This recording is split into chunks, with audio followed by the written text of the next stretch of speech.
Buenas tardes, bienvenidos al programa ejecutivo de gerencia PwC Venezuela, 85 años de presencia en Venezuela.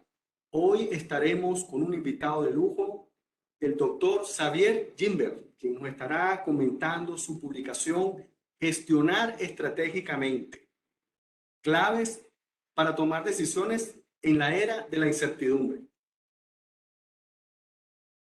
Doctor Gimbert está radicado en Barcelona, España, pero hoy nos acompaña directamente desde Lima, Perú. Para dar su introducción, vamos a presentarles a Pedro Pacheco, socio principal de PwC Venezuela. Adelante, Pedro.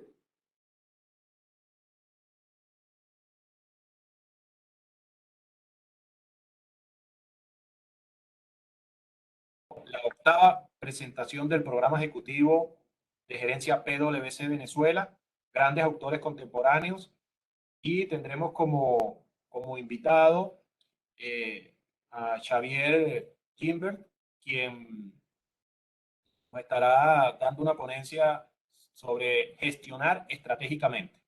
Creo que las circunstancias actuales, contrario a lo que comúnmente muchas veces escuchamos, que en un entorno tan cambiante es difícil planificar, es difícil gestionar.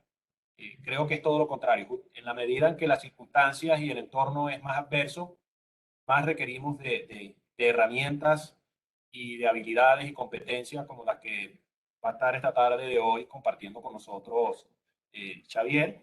Antes de darle la palabra, como siempre, muy agradecidos con su participación y también con los aportes que puedan hacerle a la Sociedad Anticancerosa de Venezuela, entidad que como muchas otras, producto de la pandemia, están atravesando situaciones que requieren de todo nuestro apoyo.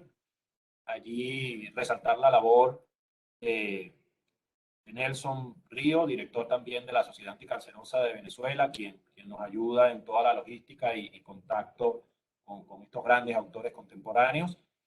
Y recordarles, bueno, que aquellos que tengan interés luego de la charla en adquirir o tener más detalle sobre lo que nos va a estar comentando Xavier, que el libro Gestionar Estratégicamente lo pueden conseguir por Amazon, pero también lo pueden conseguir por ebook y dejarle allí esa información.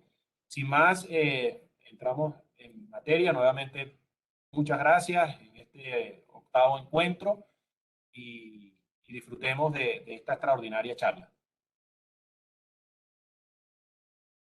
Gracias, Pedro. Gracias. Bueno, para hacer la introducción al doctor Xavier, Xavier Gimbert es doctor en Administración y Dirección de Empresas, licenciado en Farmacia y MBA por ESADE, especialistas en gestión, análisis estratégico y procesos de reflexión y decisión estratégica. Actualmente es profesor, visitante en diversas universidades, consultor y conferenciante. Ha sido más de 30 años profesor a tiempo completo de ESADE, director de América Latina de ESADE, así como director de su departamento de estrategia y de su área de In-Company Training y consultoría. Ha sido director general de posgrado de la Universidad del Pacífico en Perú. Fue también ejecutivo en la industria farmacéutica y la Cámara de Comercio de Barcelona. Ha escrito numerosos libros, casos y artículos en revistas de prestigio internacional como Harvard Deusto Business Review o Long Range Planning. En Deusto ha publicado El enfoque estratégico de la empresa 2003 y Pensar estratégicamente 2010. Así que sin más preámbulo, vamos a darle el pase entonces al doctor Xavier Gimbert. Adelante, doctor. Un placer tenerlo con nosotros.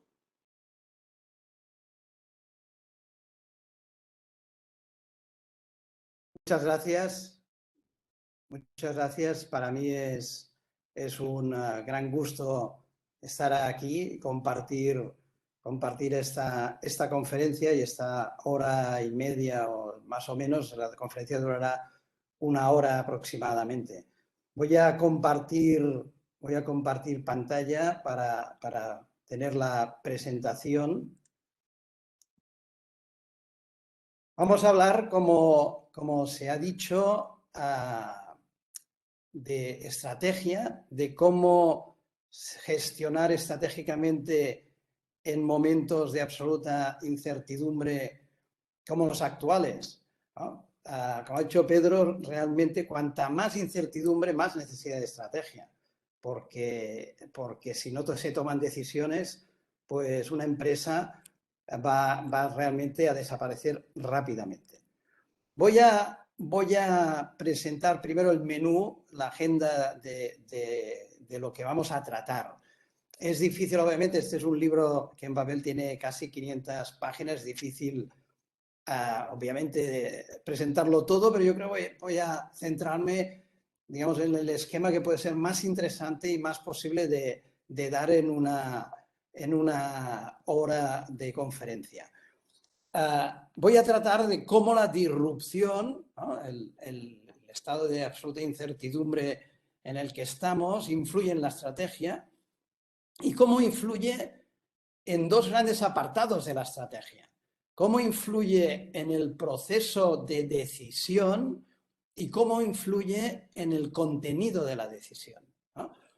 ¿Qué aspectos de proceso cambian cuando hay una gran incertidumbre y qué aspectos de contenido también? Vamos a ver 4 temas de proceso y 5 de contenido. Vamos a ver en el proceso, tema de la temporalidad. ¿Cuándo hay que pensar en la estrategia en momentos así?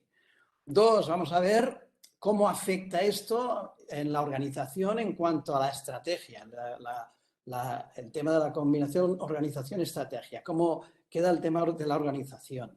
También cómo afecta el liderazgo, ¿no? Desde el punto de vista de la estrategia. Y por último, en cuanto a proceso, ¿qué tipo de proceso de decisión se debe de tomar en momentos así? En cuanto a contenido, vamos a hablar de los apartados esenciales del entorno del interno que una empresa tiene que siempre monitorizar, siempre tener en cuenta. 2, vamos a hablar también de cómo en estos momentos están temas tan importantes como la misión y la visión.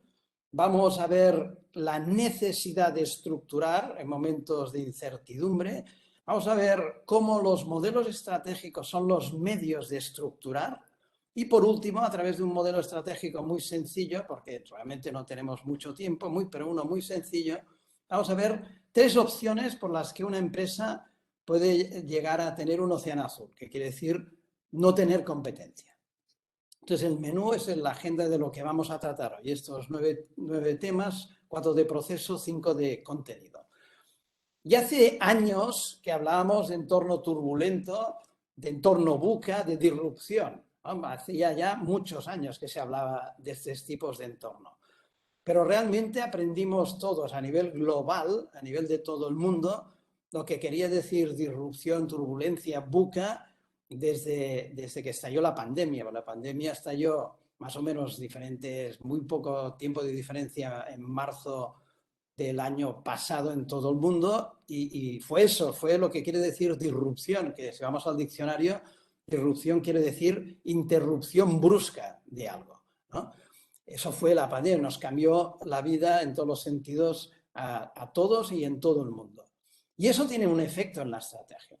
La disrupción tiene un efecto en la estrategia porque tiene un efecto en el entorno de la estrategia. Y tiene un efecto en 2 sentidos. Un primer sentido, que este entorno tiene la máxima turbulencia, los cambios son bruscos, son repentinos, son impredecibles, ¿no? Nos vamos a dormir y al día siguiente estamos en otro mundo, ¿no? Entonces, el primer efecto de una disrupción, ¿no? Cambio absoluto imprevisto, ¿no? Y segundo, normalmente a peor en todo, en el entorno económico, en el social, en el sectorial, en el mercado, etc. 2 grandes efectos de una disrupción. El deterioro del entorno normalmente va a ir arreglándose poco a poco, ¿no? En el tema de la pandemia, pues las vacunas empiezan a enseñar la luz al final del túnel, ¿no? Pero el tema de la máxima turbulencia, el tema de que de repente algo pasa impredeciblemente que nos hace cambiar absolutamente las reglas del juego, yo creo que eso va a quedarse. Eso tiene 4 efectos en la estrategia. El primero, obvio, es más difícil. Es más difícil el pensar y el decidir estratégicamente en un entorno así. El segundo es más difícil, pero en cambio más necesario. Es ineludible decidir cuando hay una disrupción, porque si no decides es como si decidieras y te quedas, ¿no? Te vas para atrás. Por lo tanto, más difícil, más necesario, y para complicarlo más, hay menos tiempo de tomar la decisión. Cuando hay una disrupción hay que tomar una decisión rapidísima, con lo cual se magnifica la dificultad estratégica. Para mí, la gran conclusión de todo esto es que la estrategia se convierte en un proceso permanente. No porque permanentemente se haya de decidir, sino porque permanentemente puede pasar algo en el entorno que nos haga tomar decisiones. Por eso la estrategia es un proceso permanente. Si pensamos en la organización, es obvio que la decisión estratégica, decidir la estrategia, es algo que depende del directorio, es responsabilidad del directorio o por delegación del CEO o del director general. Pero el CEO o el director general y el directorio no pueden estar en una torre de marfil aislados del mundo. Les va a faltar inputs, les va a faltar información, no podrán decidir porque ellos solos no van a tener toda esa información. Por eso es muy importante que esta visión de la estrategia como un proceso permanente esté en todos los niveles de la organización, que toda la organización esté implicada, porque de este modo todo el mundo va a estar mirando fuera, va a estar atenta al entorno y normalmente las personas más en contacto con la realidad son mandos medios o expertos funcionales. Estos son los que están más en contacto con el mercado, con el sector, ¿no? Con todo lo que tiene en contacto la empresa. Y de este modo, por ejemplo, un técnico puede ver, ¿no?, que una nueva tecnología está apareciendo. O un comercial puede ver que el cliente está cambiando. O también puede ver que el competidor está haciendo algo distinto. Y esas son informaciones muy útiles para la toma de decisiones. Por lo tanto, la innovación y el aprendizaje constante tienen que estar en la cultura de la organización. A mí me gusta mucho la fórmula esta del G por G, que es de un americano, se llama Dave Ulrich, que él dice, para que una organización innove, para que una organización aprenda, tiene obviamente que generar conocimiento, pero también tiene que generalizar conocimiento, ¿no? Si genera pero no generaliza, pues la empresa no aprende, la empresa no innova. Por lo tanto, todos los niveles de la organización, muy importante, que estén implicados en la estrategia. Por lo que decíamos de estar toda la organización muy atenta al exterior, al entorno. Por lo tanto, la estrategia tiene que ser un constante proceso de información-análisis, arriba, abajo, abajo, arriba. Al final, lo que hemos dicho, la responsabilidad va a ser de arriba, va a ser del directorio y del CEO o del director general por delegación. Pero la involucración de todo el personal, muy importante. En cuanto al directorio, y esto también se puede extender a toda la organización, cuanto más heterogéneos sean sus miembros, mucho mejor. Tanto por tipo de directores, por género, por orígenes, si la empresa está en varios países, porque está absolutamente demostrado, cuanto más heterogéneo es un equipo, pues se decide mucho mejor, porque el tipo de tratamiento de la información, de interpretar la información, es muy diverso y por lo tanto es mucho más rico. Otro tema es que a veces se dice que la estrategia ha fallado y no es verdad, porque la estrategia a veces no es que esté mal diseñada, sino que ha habido otros factores que han sido los que no han dejado que la estrategia se realice bien. La estrategia es solo un vértice de un triángulo que debe funcionar a la perfección. Una empresa, para que funcione bien, tiene que tener los 3 vértices de este triángulo. Falla un vértice y la empresa no va a funcionar. Repito, la estrategia es solo uno de estos vértices. Segundo vértice, la organización, la estructura. Para que la estrategia se pueda implementar bien, tiene que tener la empresa una estructura, una organización adaptada a esta estrategia. Si yo cambio la estrategia, tengo que cambiar la estructura. Eso ya lo decía Mintzberg, la estrategia es una pierna, la organización es otra pierna, la estructura es otra pierna. Si yo avanzo una pierna, la otra le debe de seguir, porque si no, te vas a caer. Por lo tanto, en ocasiones, la estrategia está bien diseñada, pero la estructura no se ha adaptado a esa estrategia.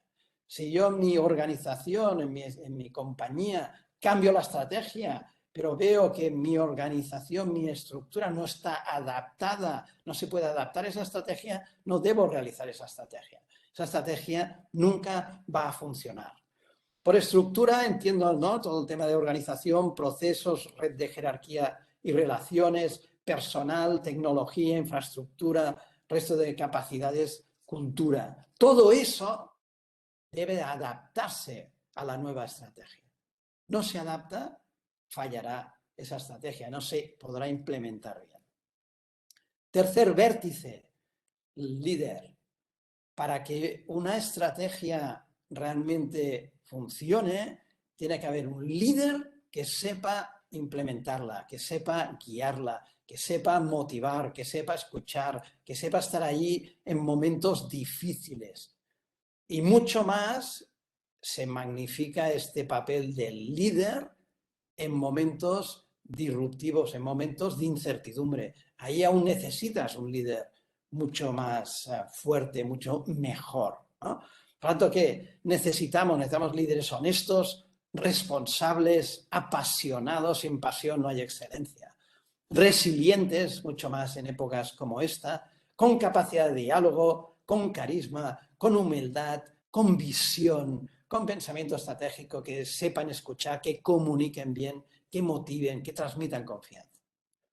Y mucho más, repito, en momentos disruptivos, en los que, como hemos dicho, se tiene menos tiempo y es mucho más difícil decidir. Y al final, no nos engañemos, ¿quién va a decidir la estrategia? ¿Quién va a decidir la estructura? Pues el líder, ¿no? Por lo tanto, el papel del líder, muy importante. Y siempre recordemos que son los tres vértices de este triángulo. Para que una empresa funcione, tiene que tener estrategia, buena estrategia, una estructura adaptada a esa estrategia y un muy buen líder. Si pensamos en el proceso de decisión, de la forma en que decidimos la estrategia, hay un proceso que es el mejor sin ningún tipo de dudas, sin ninguna duda, que es planificar. La mejor forma de pensar y decidir la estrategia es planificar. Planificar porque planificar implica mucho análisis, mucha información, mucho debate, discusiones formales, estructurado, se dedica mucho tiempo, ¿no? Si yo planifico, nos reunimos el equipo directivo en una primera etapa y, por ejemplo, pensamos en macroentorno, cómo está la economía, cómo están las regulaciones, cómo está el tema social, etc. Y concluimos. Después de un tiempo nos reunimos otra vez el equipo directivo y, por ejemplo, pensamos en el mercado, en nuestros clientes, los segmentos que valoran, que pensamos que pasará en el futuro, etc. Y concluimos. Después de otro tiempo pensamos el equipo directivo sobre el sector, la competencia, cómo está, hacia dónde creemos que va a ir, etc. Y concluimos. Y así, en una serie de etapas, llegamos al final con todo, ¿no?, con toda esa increíble cantidad de información a decidir, ¿no? No hay nada mejor que esto. Es realmente mucha información, mucho análisis, mucho tiempo. Nada mejor, ¿no? Pero ¿qué pasa en entornos disruptivos? En entornos disruptivos, de repente, ¿no?, bruscamente, pasa algo totalmente imprevisto. Estalla una pandemia, hay un grande atentado como fue el del 11S, hay un tsunami, un terremoto, o un competidor que innova, que es otro terremoto, ¿no?, un cliente que cambia, la economía se hunde, una nueva tecnología, una nueva regulación, lo que sea. Algo que bruscamente pasa y nos cambia totalmente el tablero del juego, ¿no? Y nos quedamos, ¿no?, con esta cara. De repente, ¿no?, estamos en otro mundo. ¿no? Y debemos reaccionar rápido, muy rápido. No tenemos el tiempo de planificar. En entornos disruptivos hemos de decidir muy rápido. No hay tiempo de planificar. Y entonces nos vamos al otro extremo. Nos vamos a la estrategia, lo que se llama estrategia emergente. La estrategia emergente pasa algo, reacciono, ¿no? Es informal, es intuitiva, es respuesta rápida. Nos vamos directos a la decisión.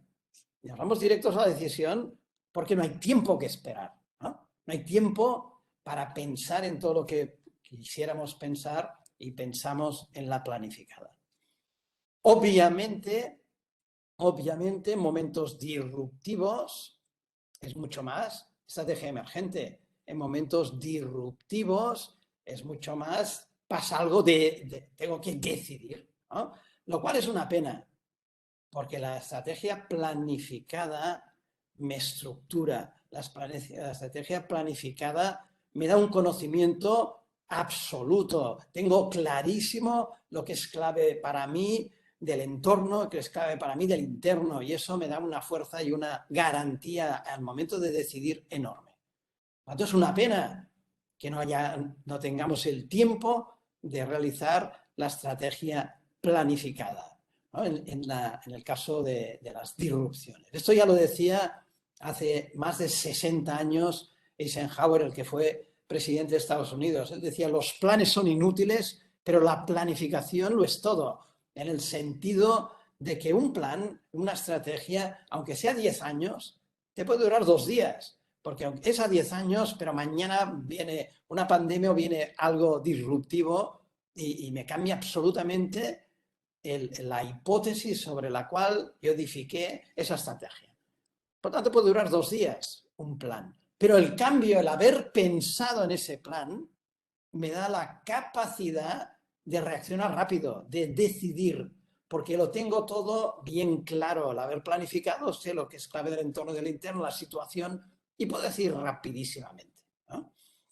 Si yo no tengo claro lo que es clave del entorno y del interno en mi compañía, es como ir manejando un carro en plena noche, mucha velocidad, en una carretera con muchas curvas, ¿no? Tendré muchas posibilidades de tener un accidente, porque estoy a oscuras. En cambio, si yo sé lo clave del entorno y del interno, es la misma carretera, ¿no? Es el mismo carro, la misma velocidad, las mismas curvas, pero veo. Obviamente, ¿no? Aunque sea de día y vea, puedo tener un accidente, porque voy muy rápido, porque hoy en día sé de decidir muy rápido, ¿no? Puedo tener un accidente, pero hay muchas más probabilidades, ¿no? Si voy absolutamente a oscuras, ¿no? Por lo tanto, ¿qué grandes apartados del entorno y del interno tengo que tener yo bien claro lo esencial para mi empresa? Yao Ma hace muchos años, hace más de 40 años, nos decía algo muy sencillo, pero muy importante. Es al final, ¿qué es la empresa? La empresa es servir a los clientes mejor que los competidores, ¿no? Y con nuestras capacidades, ¿no? Esto es la empresa, ¿no? Servir a los clientes mejor que los competidores y con nuestras capacidades. Por lo tanto, ya nos estaba diciendo Omae que en el entorno tenemos 2 grandes apartados: el mercado, ¿no? El mercado y el sector, ¿no? Los clientes y los competidores. Y en el interno, un gran primer apartado, las capacidades. De hecho, una empresa está centrada constantemente a mercado-sector, ¿no? Está centrada constantemente a mercado-sector porque le va la vida. Porque cuando los clientes dejan de ver como interesante su producto, su servicio, no le van a comprar, ¿no? Y cuando los competidores lo hagan mejor, tampoco va a vender, ¿no? Por lo tanto, una empresa está constantemente en el entorno centrada en mercado-sector. Pero en el entorno hay un tercer gran elemento, que es el macroentorno, ¿no? Macroentorno, ¿no? El típico PEST, ¿no? por político legal, económico, social y tecnológico. O PESTEL si se le añade el apartado ya de medioambiental y ecológico. Para mí esta quinta dimensión del macroentorno es mayor, es más amplia, porque en esa quinta dimensión del macroentorno podemos poner las catástrofes naturales, ¿no? Como un terremoto, un tsunami, o a grandes atentados, pandemias, etc. Por tanto, ahí ese para mí es más amplio. Y hemos de tener en cuenta que las grandes disrupciones vienen del macroentorno. Todas las grandes disrupciones que arrasan completamente mercados, sectores, países, vienen del macroentorno, ¿no? Por lo tanto, hay tres grandes apartados que en una empresa hemos de ser muy conscientes en el entorno: sector, mercado, macroentorno, ¿no? Por lo tanto, hemos de tener muy claro las dimensiones claves para nosotros, para nuestra empresa, del macroentorno, del sector y del mercado en cuanto al entorno, ¿no? Y también en el interno, las capacidades clave y las actividades clave. Este cuadro es esencial. Este cuadro es esencial. Cualquier empresa, cualquier compañía debe tener muy claro las dimensiones clave en estos 5 grandes apartados. Estos 3 del entorno, 2 del interno. Entonces alguien puede pensar, hombre, es que hay muchísimas variables en el entorno.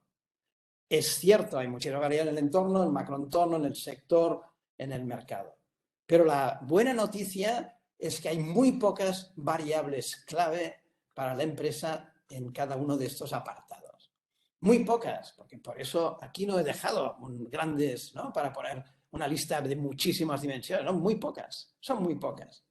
¿Cómo puedo saber yo qué dimensiones del macroentorno son claves para mi empresa? Muy fácil.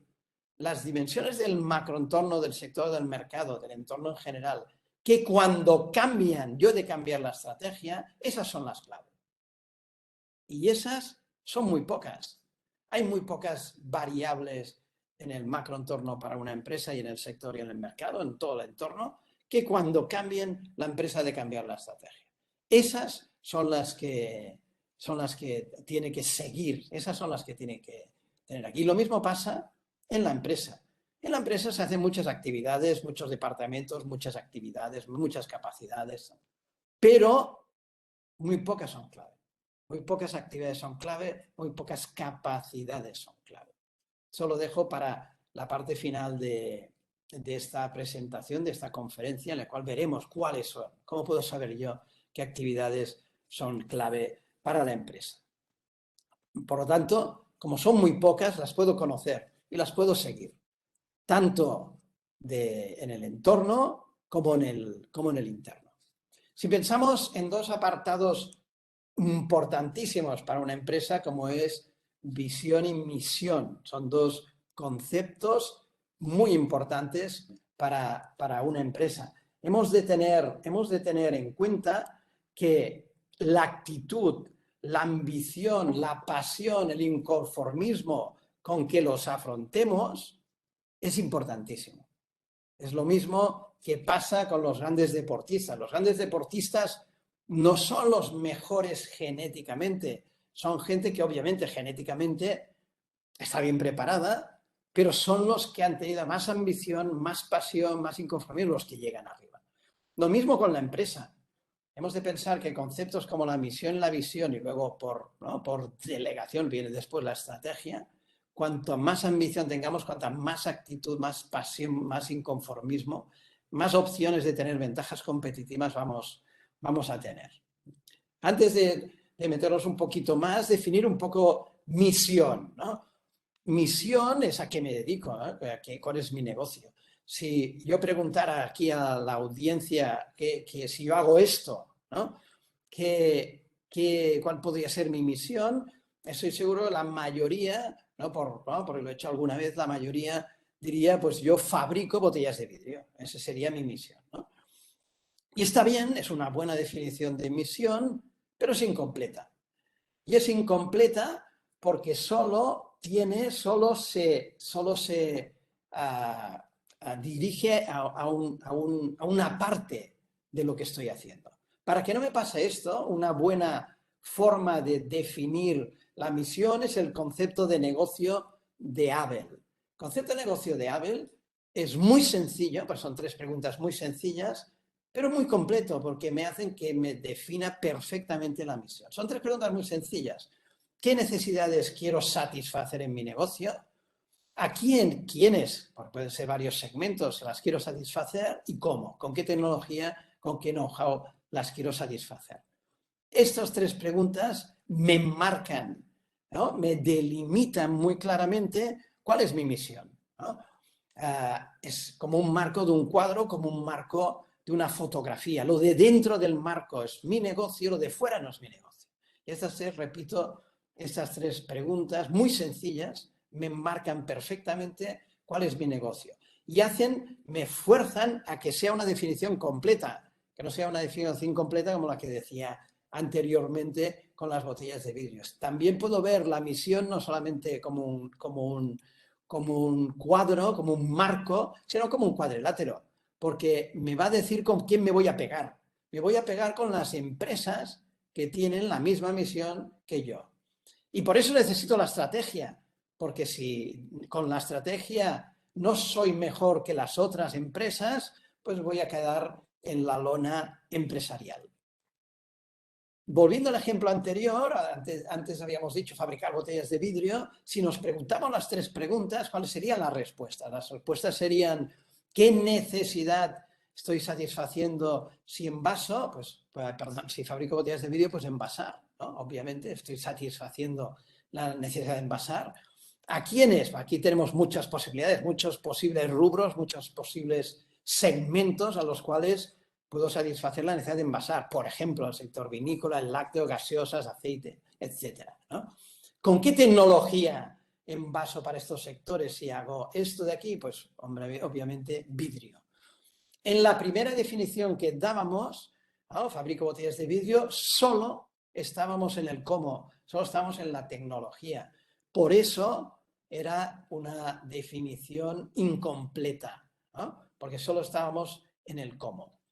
El concepto de negocio de Abel no solamente me circunscribe muy claramente mi misión, me dice muy claramente a qué me dedico, sino que además me da opciones para pensar, ¿no? Para pensar en oportunidades, opciones de tener otras misiones además de la que tengo. Por ejemplo, si yo domino el vidrio, en cuanto a necesidades, además de envasar, pues podría dedicarme a decoración, ¿no? Por ejemplo. Si yo envaso, en lugar de, además de estos segmentos, de esos rubros, de esos sectores, puedo ir a otros, por ejemplo, el cosmético, el farmacéutico. Y si yo envaso, además de con la tecnología del vidrio, por ejemplo, podría envasar con plástico, ¿no? Por lo tanto, el concepto de negocio de Abel no solamente me delimita muy claramente y muy completamente cuál es mi misión, sino además me da opciones de pensar en otras.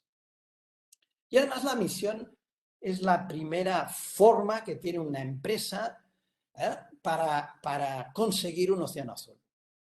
Para estar solo, para no tener competidores en su definición de misión, ¿no? Normalmente una empresa está en un océano rojo, o rojo absolutamente porque está lleno de, digamos, el agua de la sangre de la lucha que hay con los competidores. Si hacemos un océano azul, dejamos nuestro rubro, dejamos nuestro sector y nos vamos a otro en el que estamos solos. Nos vamos a una misión que es única, que es innovadora, por lo tanto, que no hay sangre porque no hay competidores, ¿no? Por lo tanto, tenemos una misión, la dejamos y hacemos otro qué, a quién y cómo, en el cual estamos solos. Por ejemplo, estos son ejemplos de empresas que hicieron esto, que innovaron en la misión, hicieron una misión única, una misión innovadora. Y estuvieron solas. Obviamente todo caduca. También caduca la misión, como caduca la estrategia, todo, ¿no? Dell hace mucho tiempo ya su modelo de misión única caducó. El original de Amazon también caducó, etcétera, ¿no? Eso todo caduca. Pero si pensamos, por ejemplo, Swatch fue el primero que en relojes, ¿no?, que eso es el cómo, usó plástico. Nadie nunca había usado plástico en un reloj, ¿no? Y además fue el primero que en un reloj barato, ¿no?, además de la necesidad funcional de la hora, pues tuvo otras de moda, etcétera, ¿no? El primero, ¿no?, estuvo solo. El más conocido, más paradigmático, el Circo del Sol, ¿no? Es un circo que no es un circo, que le sacó los animales, le sacó las grandes figuras como los domadores, le puso arte, le puso ballet, etcétera, ¿no? Y se quedó solo, un circo que no es un circo. Si pensamos en el Bulli, por ejemplo, el Bulli fue el mejor restaurante del mundo durante muchos años, hasta que su chef, el propietario, Ferran Adrià, decidió cerrar. El Bulli no era un restaurante de lujo. Un restaurante de lujo, ¿qué es? Necesidades, comer exquisitamente en un ambiente y un servicio de lujo, ¿no?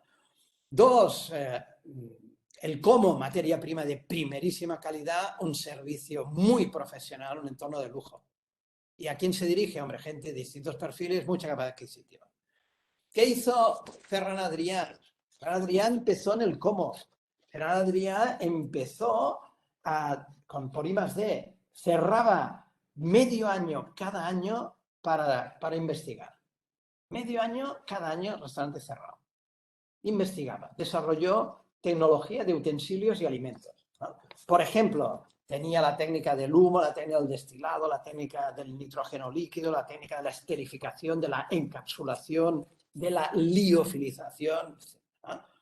Parece más un laboratorio químico que un restaurante. Pero a través de esta tecnología de utensilios y alimentos desarrollaba decenas de platos absolutamente innovadores, nuevos, totalmente distintos cada temporada, cada año, ¿no?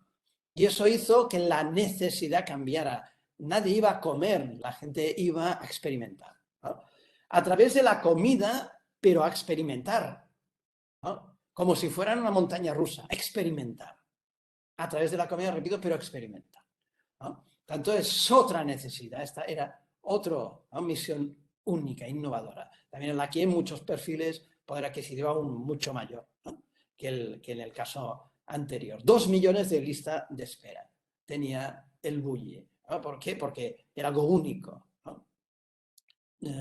Todo lo contrario, misión obsoleta. Cuando mi qué, a quién y cómo ya se vuelve obsoleto, hemos tenido muchos ejemplos, y estos ejemplos normalmente también pasa de empresas que dominaban el mundo y en muy poco tiempo misión obsoleta, ¿no? Si mi misión es obsoleta, ¿no?, si mi misión es obsoleta, no, la misión no es un marco ni un cuadrilátero. Si mi misión es obsoleta, lo que es un ataúd. Porque si mi misión es obsoleta, mi empresa, yo estoy muerto. Es un ataúd, ¿no? Por lo tanto, se ha de reaccionar antes de tener una misión obsoleta, ¿no? Se ha de reaccionar antes de que realmente mi qué, a quién y cómo ya nos sirvan. En cuanto a visión, la visión es también muy importante porque nos da dos aspectos esenciales, que es dirección y ambición, ¿no? Eso es lo que me ha de dar la visión. Por eso es un aspecto, un concepto absolutamente esencial. Porque sin dirección y sin ambición la empresa no funciona, ¿no? Tanto la visión tiene que ser un reto, pero no utópico, me la tengo que creer, ¿no? Muy importante la ambición, porque no hay excelencia sin pasión. Una empresa, por mucha capacidad que tenga, si no tiene pasión, no va a llegar a la excelencia, ¿no? Y la pasión tiene que ser en todo el equipo directivo y en toda la organización, como hemos dicho al inicio. Yo cuando pienso en estrategia, siempre me viene a la cabeza William Blake. William Blake fue un poeta, fue un grabador, ¿no?, y fue un pintor inglés que nació hace más de 250 años. Pero dentro del apartado de poeta tiene lo que se llaman los proverbios del infierno, y tiene uno, William Blake, que dice: lo que hoy es evidente, una vez fue imaginación. Para mí esto es la máxima mejor que he encontrado definición de visión, ¿no? Lo que hoy es evidente, lo que vemos evidente de productos y servicios, una vez fue imaginario. Le podemos dar la vuelta a esto. Por lo tanto, si hoy nosotros imaginamos algo que en el futuro sea evidente, vamos a tener una visión enorme, enorme. Eso es visión. Imaginar algo hoy que mañana para todos los demás va a ser evidente, ¿no? Y eso nos lleva al extremo a gestionar esos callados, ¿no? Obviamente hemos de gestionar, porque si no gestiono, me muero, ¿no? La empresa tiene que ser gestionada, hemos de gestionar supervivencia, pero a la vez hemos de crear, ¿no? Crear es pensar en el mucho más allá, en el largo plazo. Es pensar en cuando mi modelo de negocio ya no funcione, ¿no? Y tener otro preparado, paralelamente al gestionar. Cuando yo gestiono, exploto mi negocio. Cuando yo creo, exploro mi negocio, busco nuevas formas, ¿no? Nuevas formas de servir al cliente, nuevas necesidades, nuevas maneras, ¿no? Por lo tanto, en el extremo siempre los grandes directivos, los grandes ejecutivos gestionan y paralelamente crean. Por lo tanto, al cuadro anterior que decíamos, hemos de siempre tener presente las dimensiones clave, que teníamos de macroentorno, sector, mercado en el entorno y el interno, capacidades y actividades, también le hemos de añadir, tener siempre muy en cuenta visión, estrategia, misión, ¿no? Este cuadro es esencial para poder gestionar la incertidumbre, para reaccionar rapidísimamente, ¿no? Por lo tanto, nos encontramos una dicotomía, la estrategia es a largo y en cambio estamos en un entorno turbulento, buca, disruptivo, absoluto, en el cual no sabemos cómo es mañana, ¿no? Para mí, la solución a esta dicotomía, ¿no?, es estructurar. Nos hemos de estructurar para dar respuesta a este reto. Tenemos muchos ejemplos. Información, tenemos mucha información, ¿no? De hecho, tenemos demasiada información. Tenemos demasiada información y no sabemos ni por dónde empezar. ¿Cuándo nos sirve la información? Cuando, aunque sea menos, está estructurada. Entonces, ¿cuándo nos sirve? Lo mismo el conocimiento. Hay personas que tienen muchísimo conocimiento. No les sirve para nada. No les sirve para nada. ¿Cuándo sirve el conocimiento, aunque sea menor? Cuando está estructurado, ¿no? Cuando está estructurado. Por lo tanto, la pregunta lógica que viene ahora, bueno, ¿cómo se hace eso de estructurar el tema de la gestión, el tema de la estrategia? Pues la respuesta a través de modelos estratégicos. Los modelos estratégicos estructuran, los modelos estratégicos, ¿no?, clarifican. Hay modelos estratégicos, yo de hecho tengo dos, explico dos en el libro. Hay modelos estratégicos muy completos, ¿no? Por ejemplo, yo tengo el JEEP, es un modelo muy completo porque todos los conceptos, todos los análisis, todas las decisiones y todas las interrelaciones están en el modelo. Por lo tanto, es un rompecabezas de todos los análisis, de todas las decisiones, etc. Es un modelo muy completo, visión completa. Y hay modelos, yo tengo otro, el núcleo estratégico, muy sencillos. En el muy completo, porque salen todos los análisis y todas las interrelaciones, todas las decisiones, ¿no? Son como 25, ese es solo 5, ¿no? Por lo tanto, selecciona, prioriza, ¿no? No vamos a tener, obviamente, tiempo de ver pero sí que en un momento, ¿no?, lo podemos ver muy rápido, porque se puede ver muy rápido este modelo muy sencillo, ¿no? Es muy sencillo, como decía, porque solo son 5 conceptos, ¿no? 5 conceptos, por lo tanto, su modelo prioriza. ¿Qué es lo más clave, lo más esencial entre todo, ¿no? Selecciona. Y también interrelaciona, porque como veremos, un concepto me dice el siguiente y el otro me dice el siguiente, el otro me dice el siguiente. Y además, para que aún sea más sencillo, se puede resumir en 5 preguntas. 5 preguntas, ¿no? Muy, muy sencillo. Primera pregunta. La primera pregunta ya lo hemos visto, ¿no? Primera pregunta del modelo. ¿Cuál es mi negocio? ¿A qué me dedico? Y eso es la misión, ¿no? Que hemos dicho, la misión es como un marco. Lo de dentro de la misión, ¿no?, es mi negocio, lo de fuera no. ¿no? Ya lo hemos dicho, la actitud es muy importante, el qué, a quién y cómo me lo define, y es como un marco. Esto es mi negocio, lo otro es mi negocio, ¿no? Tanto, primera pregunta, misión que ya hemos visto también, que es la primera opción de tener un océano azul, ¿no? Si lo quiero muy sencillo, después de la primera pregunta, ¿cuál es mi negocio? ¿A qué me dedico? Siguiente pregunta, ¿quién es mi cliente? ¿Qué valora o valoran? ¿No? Pues tener diferentes clientes, diferentes segmentos. Por lo tanto, el siguiente apartado, clave, mercado, ¿no? Y en mi mercado, ¿qué segmentos hay? ¿Qué factores clave? ¿Qué valora cada segmento? Esto, el mercado me da la segunda opción de conseguir un océano azul, ¿no? Por lo tanto, el mercado, ¿no? Segunda posibilidad de tener un océano azul, ¿no? Pero nunca voy a tener un océano azul con una segmentación estándar, ¿no? Sean 7 segmentos o sean 70 segmentos, sean los que sean. Porque si es una segmentación estándar, todos los competidores conocen esos segmentos, porque yo hago esa segmentación, pero ellos también hacen esa segmentación. Por lo tanto, todos vamos a saber los mismos, ¿no? Vamos a conocer los mismos segmentos y en todos los segmentos habrá competidores, ¿no? Ejemplo de segmentación estándar, por ejemplo, en hoteles, ¿no? Si yo quiero segmentar hoteles, ¿cómo puedo hacerlo? Pues yo puedo hacerlo primero en base a las estrellas, ¿no? Desde este hotel de 7 estrellas en Dubái hasta Pensión Corona, ¿no? De 7 estrellas en Dubái a Pensión Corona, pues 5 estrellas, 4, 3, 2, ¿no? Más estrellas, más calidad, más servicio, más todo, más precio. Me correlaciona calidad, servicio con precio. Segunda forma de segmentar combinada con esta, ¿no? Tipo de cliente. Yo voy por negocios a un hotel, quiero una cosa, yo voy con la pareja, quiero otra, yo voy con amigos, quiero otra, voy con familia, mi familia, con niños, quiero otra, soy joven, quiero una cosa, soy mayor, otra, etcétera, etcétera, etcétera. Tipo de cliente, ¿no?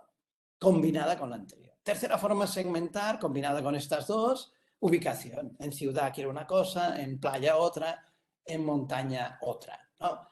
Combino estas formas y me salen muchos segmentos, no 7, me saldrán 70, porque son muchas formas de combinar, ¿no? de segmentar, de variables de segmentación combinadas, ¿no? Me saldrán muchas. Pero todos los competidores las han visto. Por lo tanto, imposible tener un océano azul. Si quiero tener un océano azul, he de crear un nuevo segmento. Por lo tanto, no debo ir a una demanda conocida. Debo ir a una demanda latente, que es algo que el cliente no es consciente de tener como necesidad. Y no es consciente de tener como necesidad, entre otras cosas, porque el producto o el servicio ni siquiera existe. Por eso no es consciente, ¿no? Por ejemplo, hoy en día no podemos vivir sin un teléfono inteligente, ¿no? No podemos vivir, lo perdemos y estamos muertos. Pero el primer teléfono inteligente, que fue el de Apple, se lanzó en 2007. ¿No? 2007, hace 14 años. Antes de 2007, el teléfono inteligente era latente. Era una necesidad latente, ¿no? Como por ejemplo, existe el yogur y alguien en Danone pensó hace ya un tiempo, si al concepto yogur le añado el concepto salud, tengo otro producto que me cuesta un poquito más y en cambio venderé a mucho más precio, ¿no? O alguien en Kellogg pensó, existen cereales con leche de hace 1000 años, pero yo puedo hacer también cereales sin leche, ¿no? ¿Son productos que el cliente pedía? No, pero se los das y digo, hombre, hay unos segmentos que les gustan, ¿no? También hace años habían personas que no volaban o iban en tren o iban en carro y empezaron a salir las empresas de aviación de bajo coste, ¿no? Primero en América, después en Europa, después en América Latina, ¿no? Y hacen que vuelen personas que por precio no volaban, ¿no? Estos son ejemplos todos de necesidades latentes. Y si vemos estos ejemplos, en muchas ocasiones las innovaciones son ideas muy sencillas, que al yogur le añade el concepto salud, que cereales con leche, pues ahora sin leche, que tener el concepto del avión como un puro autobús, como un puro transporte. Hombre, tampoco son, ¿no? Necesitamos ser Einstein para hacer eso, ¿no? A veces innovaciones son ideas muy sencillas. Por lo tanto, tenemos dos opciones ya de conseguir un océano azul. Misión única, misión innovadora, con todos los ejemplos que hemos visto. Y, por otro lado, segunda opción, un segmento único, ¿no? Crear un nuevo segmento. Dos opciones de océano azul. Ya tenemos dos de los 5 conceptos claves de este negocio, de este modelo, ¿no? Y hemos dicho, además, a partir de ahora, cada concepto me va a decir el siguiente. Por lo tanto, el mercado me va a decir el siguiente, ¿no? Tenemos dos preguntas. ¿Cuál es mi negocio? ¿A qué me dedico? Siguiente pregunta clave. ¿Quién es mi cliente? ¿Qué valora? Pues el mercado, el cliente, me dice la estrategia, que es el siguiente concepto clave. El mercado me dice la estrategia. Siguiente pregunta, ¿cuál es mi estrategia? ¿No? El mercado es un menú de posibilidades estratégicas. Yo tengo 7 segmentos en mi mercado, tengo 7 opciones de estrategia. Tengo 70 segmentos, tengo 70 opciones de estrategia.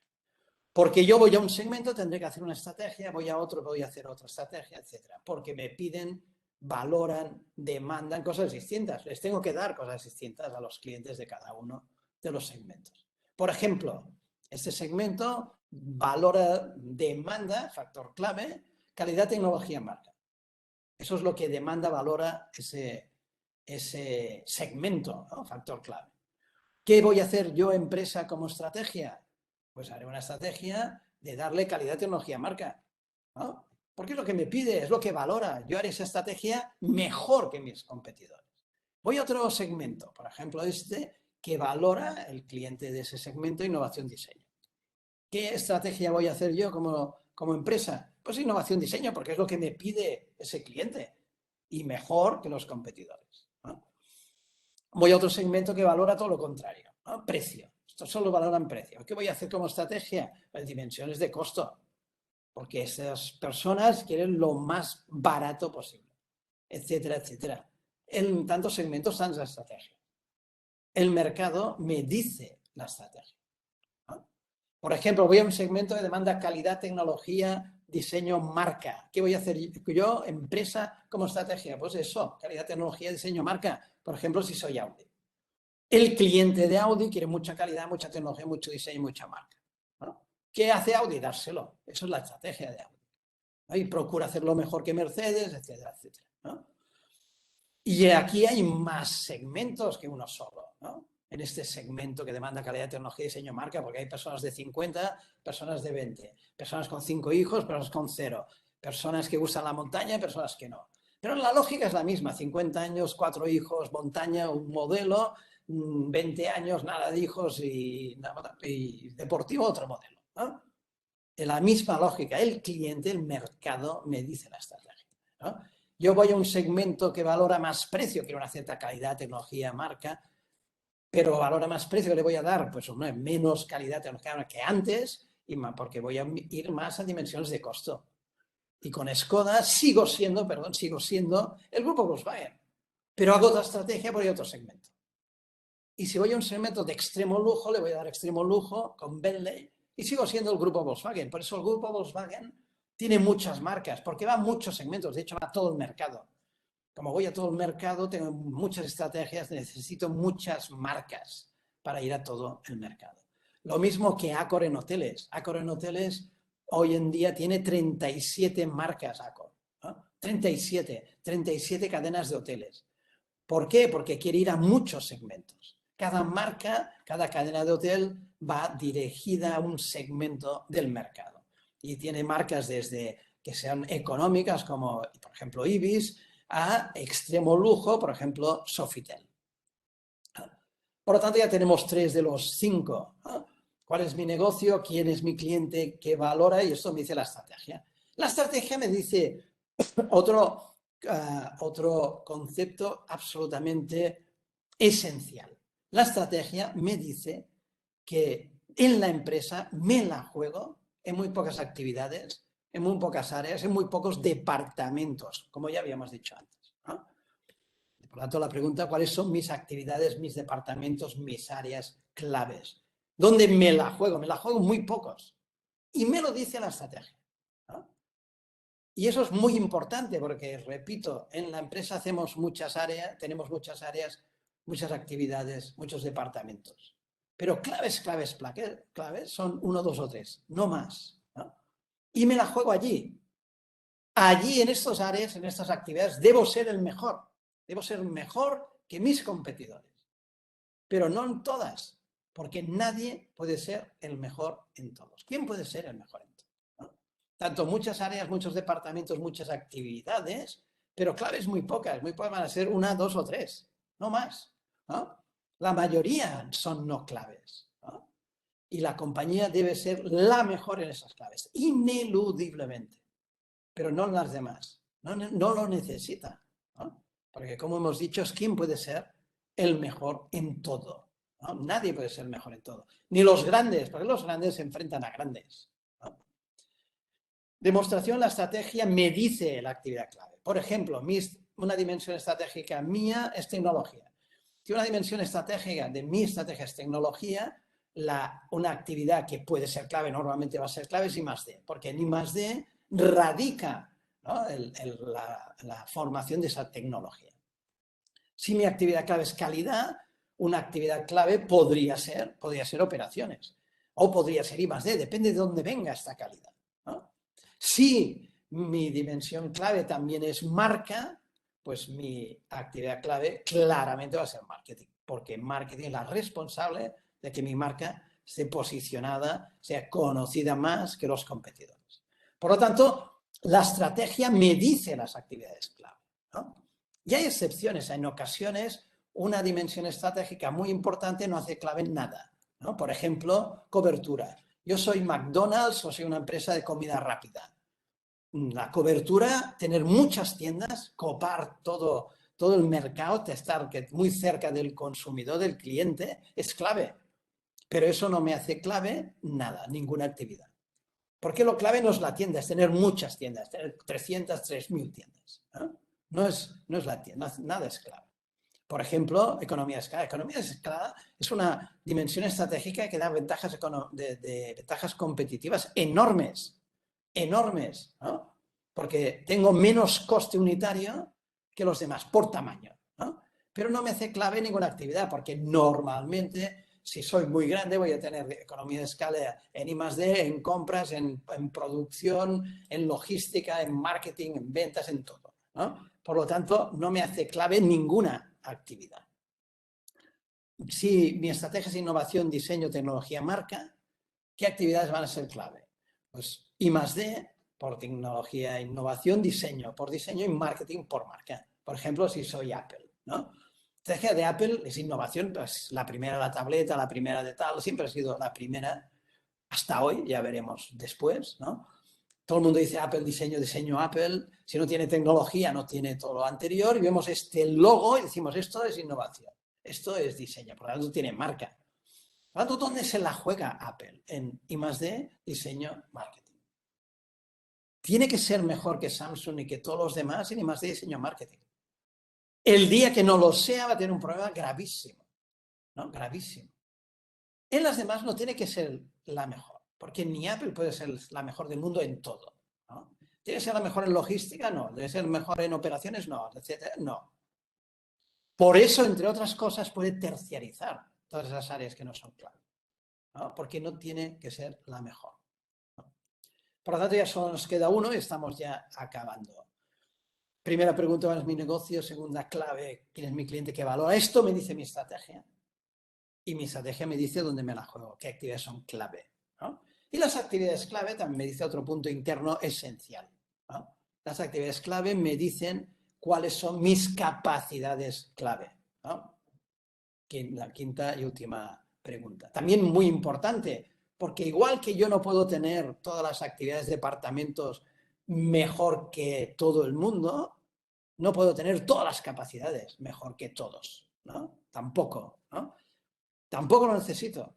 Yo tengo que tener mejor capacidad en lo clave. ¿Y qué es lo clave? Las capacidades que necesitan las actividades clave para ser mejores que la competencia, ¿no? Por eso las actividades clave me dicen las capacidades clave. Lo que necesiten esas actividades para ser mejor que la competencia, esas son las capacidades clave, las únicas, ¿no? ¿Qué pueden ser capacidades? Personas, habilidades, muchas veces son personas la clave, ¿no? Tecnología, know-how, conocimiento, ¿no? Activos intangibles, como una marca, como una cuota de mercado, son intangibles, ¿no? Activos tangibles, como una fábrica, un laboratorio, ¿no? Etcétera. Dinero, ¿no? Al final de todo se paga con dinero. Estos son capacidades, los 5 tipos de capacidades, ¿no? Las que yo necesito para que mis actividades sean mejores que mis clientes, pero que mis competidores, esas son las capacidades clave. Y esa es la última opción de conseguir un océano azul. Porque si yo tengo algo en cuanto a capacidades ostensiblemente mejor que mi competencia, entonces yo tengo una opción de océano azul, ¿no? Pero tengo en ese esquema, en esa opción, tengo que seguir la lógica contraria. Antes hemos ido desde el mercado hasta las capacidades. Si yo tengo capacidades únicas, tengo que irme al revés y seguir el mismo modelo, pero con la lógica inversa. Yo tengo algo único en cuanto a capacidades. Por ejemplo, yo tengo laboratorios, tengo técnicos, no tengo conocimientos ostensiblemente mejores que mis competidores, ¿no? Entonces, eso es unas capacidades que son claves para mí y me dan opción de océano azul. Si yo tengo técnicos, laboratorios mejores que mis competidores, ¿cuál será mi actividad clave? Mi actividad clave va a ser I+D, ¿no? Porque ahí es donde están esos técnicos, estos laboratorios. Si mi actividad clave es I+D, yo voy a competir con tecnología, porque eso es lo que produce la I+D. Y si compito con tecnología, voy a buscar un segmento en el mercado que me valore esa tecnología. Por ejemplo, yo soy fabricante de material deportivo y tengo las mejores zapatillas en cuanto a tecnología de todo el sector, ¿no? ¿A quién me voy a dirigir? Pues me voy a dirigir a profesionales del deporte o a corredores o a personas que sean corredores expertos, que corran mucho, ¿no? Porque unos y otros me van a valorar el confort y la protección contra las lesiones que me da la tecnología, ¿no? Por lo tanto, también funciona este modelo a la inversa, va de arriba abajo y de abajo arriba. Por lo tanto, es un modelo muy sencillo, ¿no? 5, que está interrelacionado, ¿no? De abajo arriba y de arriba abajo, que se puede traducir solo en 5 preguntas muy sencillas y que me dan además 3 opciones de océano azul, ¿no? Con esto hemos acabado. Muchas gracias y si hay preguntas estaré encantado de resolverlas, ¿eh? Muchas gracias.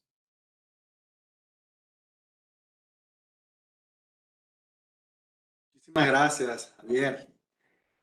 Vamos a darle pase entonces a Pedro Pacheco, presidente de socio principal de PwC Venezuela, quien va a compartir algunas preguntas contigo. Adelante, Pedro. Gracias. Muchas gracias, Xavier. La verdad que excelente. Estabas al principio que esta es la presentación, tu libro número 20.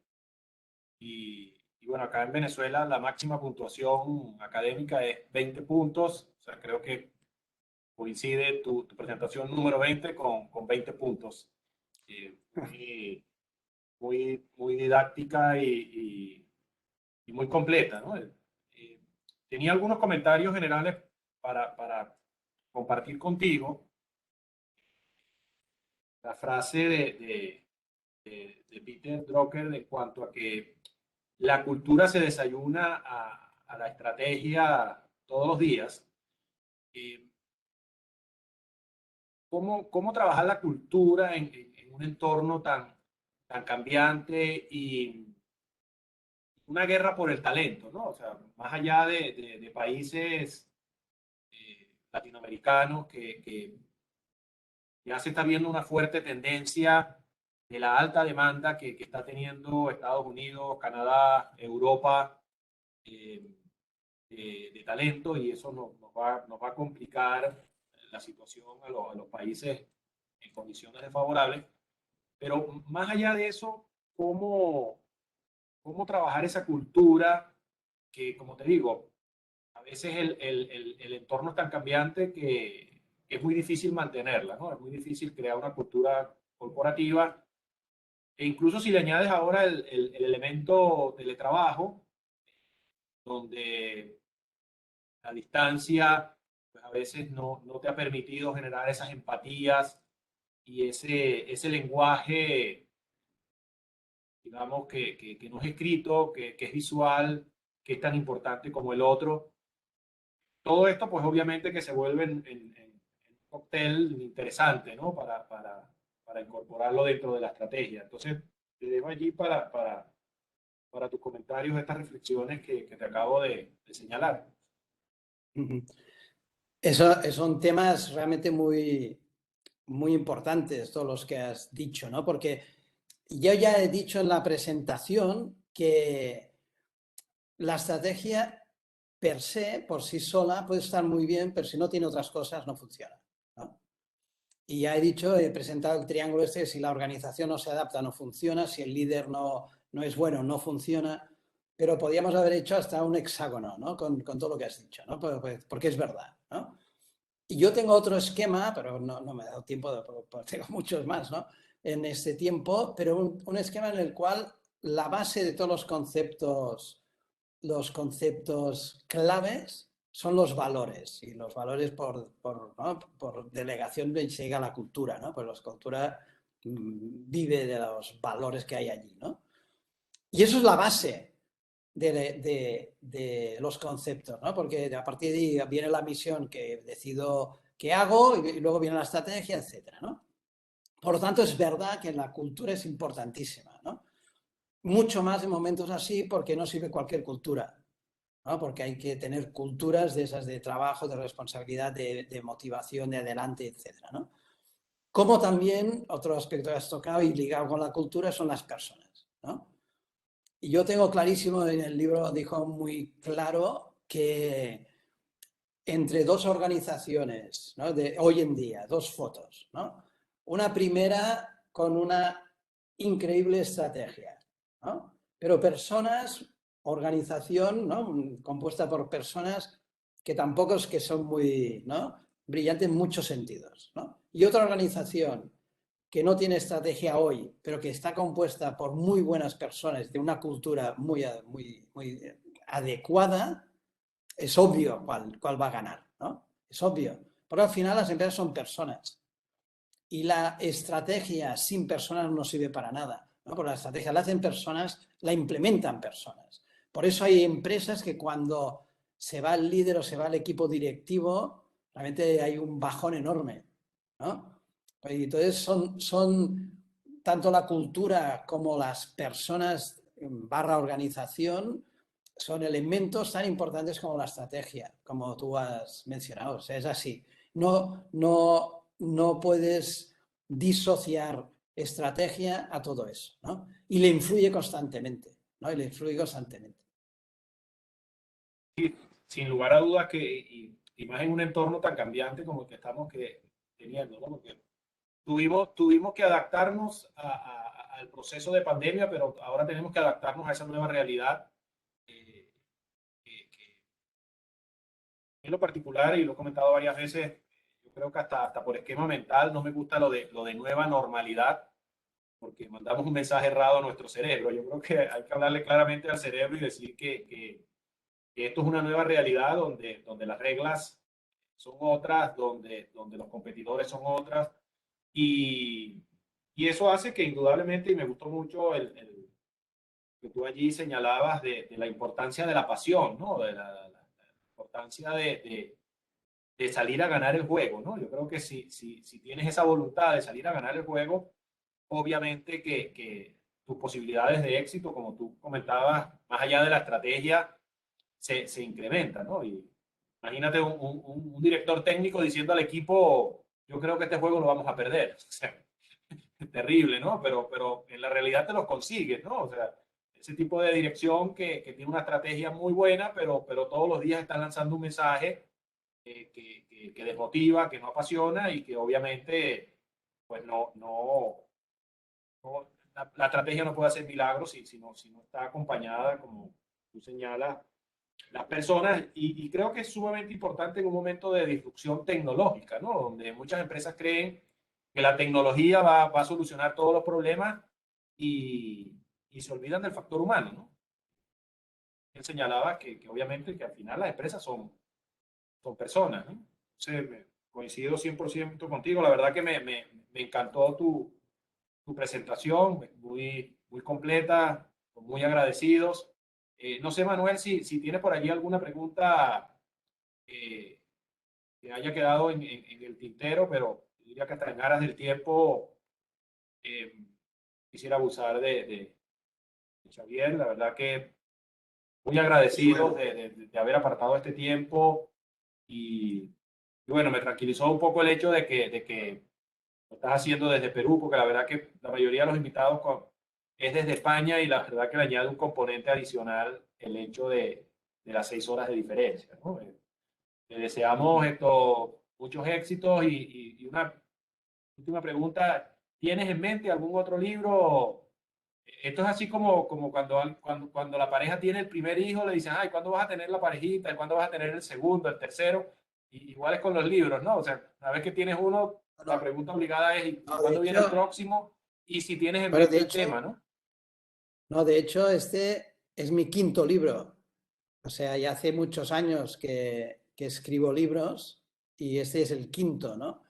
Y yo digamos, el primero debe hacer 22, 23 años del primero y entonces no, al menos entre uno y otro tiene que haber 5 o 6 años para poder decir algo realmente importante y de valor, ¿no? Que es lo que hay que decir, ¿no? Entonces, otra cosa son artículos cortos, ¿no? Artículos por ejemplo, los de Harvard Student Review, que son artículos cortitos, ¿no? Esto sí que puedes ir haciendo, pues, medio año después, ¿no? Para decir algunas cosas, ¿no? Pero libros, yo creo que de este tipo, ¿eh? Otra cosa es un escritor que escribe otro tipo ¿no? de temas literarios, ¿no? Pero de temas de estrategia yo creo que no puedes decir cada medio voy a hacer uno, ¿no? Porque lo clave es dar valor cuando haces algo, ¿no? Como todos sabemos, ¿no? Entonces, bueno, eso sí que me gusta, porque ese ya, repito, es el quinto, y el quinto, digamos, evolucionando un pensamiento, ampliándolo, yendo más en profundidad, ¿no? Por eso cada vez tienen más páginas, ¿no? Porque eres más amplio y más profundo, ¿no? Pero yo creo que es eso, lo esencial es dar valor y espero poder darlo de aquí a 3, 4, 5 años, ¿no? Para que realmente sea así, ¿no? Seguro que sí. Javier. Sí. Excelente, Javier. Bueno, como decía Pedro, en aras del tiempo, vamos a hacer un par de preguntas de la audiencia. No quiero leer brevemente también un comentario que te hacen aquí, Javier. Excelente ponencia, te permite estructurar tu gestión en medio del entorno tan adverso como el venezolano. Personalmente me permitió ver que aún en medio de tantos cambios hay herramientas magníficas que puedo utilizar para continuar gestionando estratégicamente en nuestro país, en la empresa donde estoy. Muy agradecida de nuevo. Y bueno, por aquí tenemos una de las preguntas, Javier. Ante la aceleración de procesos tecnológicos disruptivos que disminuyen los ciclos de vida de las inversiones, disminuyendo el tiempo de retorno, por lo cual dichos capitales deben migrar a otros segmentos o productos, ¿existe innovación en ese aspecto que nos puedas comentar? Bueno, eso es lo que nos lleva a los tiempos actuales, que la estrategia cada vez normalmente va a durar menos, ¿no? Eso es así, o sea, cada vez el replanteo de la estrategia tiene que ser más frecuentemente, ¿no? Entonces, lo que he tratado de explicar en esta hora, digamos, es un esqueleto, ¿no? Un esqueleto que luego le tienes que poner la carne que depende de cada rubro, depende de cada sector, ¿no? Depende de cada país, depende de cada entorno, ¿no? pero ese es el esqueleto. Ese es un punto. Y dos, el segundo punto es he empezado diciendo, la estrategia es un proceso permanente, ¿no? Esta pregunta va en este sentido. Es permanente y cada vez más permanente porque los ciclos se acortan, ¿no? Porque las disrupciones tecnológicas de rubros, de países, son más frecuentes, ¿no? Entonces, es aplicar el pensamiento mucho más frecuentemente, ¿no? Luego, específicamente, según rubros, pues habrán tecnologías, etcétera, que me ayuden a ver cómo está ¿no? mi rubro, ¿no? Entonces, quiero hacer algo muy genérico que sirva para todos los sectores, para todos los rubros, ¿no? La velocidad de pensamiento, la profundidad, etcétera, va a variar, obviamente, según los sectores, ¿no? Claro, excelente, ¿no? Y como tú decías, en algún momento no daba el tiempo ya ni de planificar por la velocidad de la disrupción. Lo que tenía que tomar, llegar directamente a la decisión. Ok, una última pregunta, Javier. ¿Cómo se logra equilibrar la sostenibilidad y la rentabilidad a la hora de establecer las estrategias de una empresa? A la hora de establecer, perdón. ¿Cómo se logra equilibrar la sostenibilidad y la rentabilidad a la hora de establecer las estrategias de una empresa? Bueno, por sostenibilidad entiendo que no es la sostenibilidad de la empresa, sino la sostenibilidad en el sentido de pensar ¿no? en el mundo, ¿no? Es eso. Entiendo, ¿no? Yo creo que es algo que las empresas hoy en día han de ir por allí, ¿no? Eso está relacionado también con el tema que decíamos de valores, ¿no? Yo creo que el tema de la sostenibilidad tanto globalmente como pensando en el mundo, pensando en el país, pensando en el rubro, está ahí, es parte de la estrategia, ¿no? Y entonces eso yo creo, y hay muchos ejemplos que aún así hay posibilidades de rentabilidad. Y dos, yo creo que pensar en la sostenibilidad se ha de hacer por valores, no por convicción. Pero también hoy en día, y esto yo creo está bastante demostrado, cada vez más los clientes valoran también a las empresas que piensan en sostenibilidad, ¿no? Y eso el mercado te lo valora también. O sea, hay a veces comportamientos que no lo hacen porque creo que es bueno, sino porque el mercado me lo valora, ¿no? Y eso es un movimiento cada vez más creciente, ¿no? Es así, al menos, y yo creo a nivel global, ¿no? Yo tampoco conozco todos los países, Venezuela tampoco en concreto, pero yo creo que es bastante global el sentimiento este, ¿no? Excelente, excelente. Muchísimas gracias. Era el doctor Javier Gimber quien nos dio esta excelente ponencia sobre su publicación. Ya para despedir, voy a dejar a Pedro para que te despidas, Javier, y presentar ya a nuestro próximo ponente. Adelante, Pedro. Sí, nuevamente muchas gracias por los participantes, a Xavier plenamente agradecido por su tiempo, por su amabilidad en ser invitado en este programa ejecutivo de PwC. Y como te comentaba al principio, ojalá tengamos la oportunidad, una vez pase esta pandemia, poderte tener acá presencialmente, que sería de mucho interés para muchas empresas, para el sector académico y en general para el sector empresarial. La verdad que muy agradecido por tu amabilidad. Y bueno, a nuestros participantes, invitarles el 4 de noviembre a las 3 de la tarde nuevamente. En esta oportunidad estaremos con Inelda Rodríguez, quien nos estará hablando de su libro Imagen Política, Modelo y Método, cómo comprender y cómo alcanzar el poder desde la autenticidad. Y nuevamente, un placer que nos hayan acompañado y seguir formándonos. Yo creo que uno de los grandes retos que tenemos es acortar la brecha entre las competencias y habilidades que teníamos antes de la pandemia y las que estamos requiriendo actualmente, porque al fin y al cabo la pandemia lo que hizo fue que aceleró todos los procesos. Lo que estaba previsto que iba a ocurrir dentro de 5 o 10 años, aquello que era futuro, un buen día se nos convirtió en presente, y una de las formas es acelerar los procesos de formación y de preparación para atender a nuestros clientes, al mercado en general, en esta nueva realidad. Entonces, bueno, un fuerte abrazo para todos. Gracias, Xavier. Gracias, Nelson, Héctor, Manuel, por este apoyo y nos vemos pronto. Un fuerte abrazo. Muchísimas gracias, Javier, Pedro, y recuerden, el próximo 4 de noviembre a las 3 de la tarde tenemos una cita con Imelda Rodríguez en Escanciano. Va a conversar sobre su libro Imagen Política, Modelo y Método. Cómo comprender y cómo alcanzar el poder desde la autenticidad. Continuamos entonces el próximo 4 de noviembre a las 3 de la tarde con nuestro programa ejecutivo de gerencia, 85 años de presencia en Venezuela. Grandes autores contemporáneos. Muchísimas gracias a todos por su participación. Que tengan una feliz tarde.